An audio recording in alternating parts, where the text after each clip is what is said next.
President Biden is still cracking jokes about his age, despite mounting concerns from voters and his fellow Democrats. Here's what Biden had to say following his annual physical.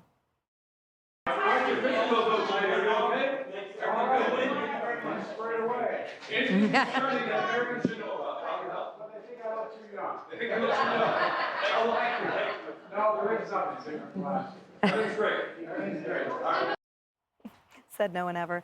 The critics were quick to point out that Biden's visit didn't include a cognitive test. Just listen to the White House's response on that.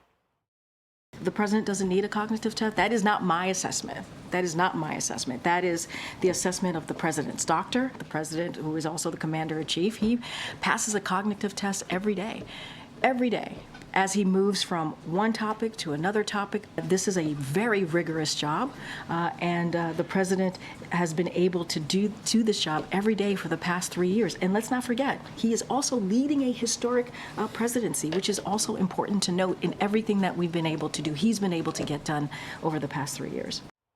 He passes a cognitive test every day. He might be presented with a cognitive test every day, but passing it remains to be seen, I think. Former House Speaker Kevin McCarthy would also disagree. He still has a teleprompter when you meet behind closed doors, but the teleprompter are cards.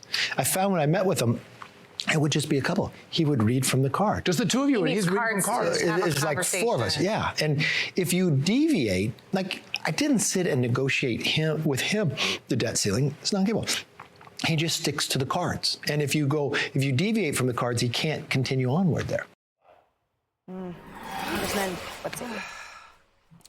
The reason why he's not getting a cognitive test is a concern over what the results are going to show. Yes. And the spin is becoming more and more hyperbolic and doesn't pass any smell tests for the rest of America because we're watching this so-called cognitive test every day because it's in front of us and it's on the camera. I think they're concerned about what would happen if you actually had a test and the doctor was able to take the podium and answer these questions in the White House press corps. I don't think they want the public to see that. And the idea that somehow we're witnessing this like case of, a Benjamin Button where, he's only getting better and stronger and younger every day.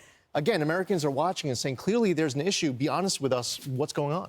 And Kayleigh, you could argue that, in fact, a structured cognitive test was administered in the form of depositions where the president couldn't remember when he was vice president. He couldn't remember when his son died. There's a lot of deficiencies in black and white there. Is that enough? That's a fantastic point. I mean, that was the only real cognitive test we've gotten, and he failed it. And Robert Hur outlined that in detail for us all to read. I mean, it's laughable for the press secretary to say he passes a cognitive test every day. No, he fails a cognitive test every day. And I don't say that with any glee. I want a president, I want a commander-in-chief who is with it when he sits across from Xi and Putin and others. But he's not. And the assessment of the American people is 70% say he is too old. He fails the cognitive test every day. And the way the White House handled this physical so poorly. Yeah. You don't do a surprise physical. You have it as a planned part of his schedule many months out, nothing to see here, not a big deal. He's doing his annual physical, but instead they pop it up as a surprise. Maybe it was to detract from Hunter and distract from all that mess, but not good PR. You know what also to me is insulting at a minimum is when Karine Jean-Pierre says, and he's leading a historic presidency as if by virtue of him inhabiting his own skin while everyone campaigns around him is something to be said for his cognition. It isn't. It's sort of immutable that he's just doing it. And for her to think that we'll accept that as reasoning for his... That's interesting, too. A couple of things. I thought about this yesterday. Why on that day would he have an unannounced? And by the way, the reporters are there on the lawn, and the helicopter just appears. I mean, they're here to pick up the president. Where's he going? Anybody know? Y'all find out. Then he turns around inaudibly, so it took every microphone there and some writing on the screen to say that I'm going to get my physical today, because you couldn't really hear him. The helicopter was going. Why? Well, Hunter Biden, yes, but Michigan was bad. That Michigan primary said a lot about his policies, foreign policies, and what kind of gentle balance and finesse he's lacking.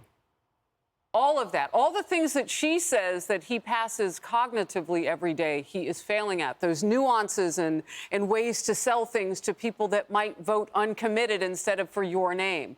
That Donald Trump might get more votes than you do from Republicans than you do from Democrats, those sorts of things. And so he is failing. But my big question is, why doesn't he see this in himself? You know, we're always told, and you know, whatever it is, if it's a lump someplace, wherever it is, we're told to check ourselves. If you feel like your memory is going, you want to go get that checked out, especially if you're over 65. Like, doctors will tell you that. So I wonder why he doesn't say, look, I think I might be in trouble. Is it ego, narcissism? Yeah, What is it? I think it's both of those things, ego and narcissism. This man has had one goal his whole life, and that is to be president of the United States.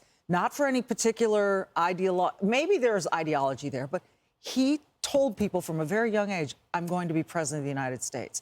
His son told him to run. All of these things, that's all he's ever wanted to be. Now he's finally there. And he's past his peak.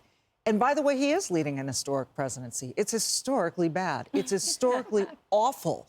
And so, but to have KJP out there saying over and over again how robust, how healthy, how smart, how sharp this man is, methinks thou dost protest a little too much. I mean, you are really trying to sell it. We've got eyes. Yeah. And just because you have that podium doesn't mean you get to tell us stuff that we can see for ourselves ain't the truth. Let's get a little bit more of her comments out. We'll show you a short video, what she had to say when a reporter asked her why Biden's doctor is not available to speak to the press for an administration that promised transparency. Is the president or your office not willing to make Dr. O'Connor available to us to answer questions here? Previous presidents have put their doctors up at that lectern.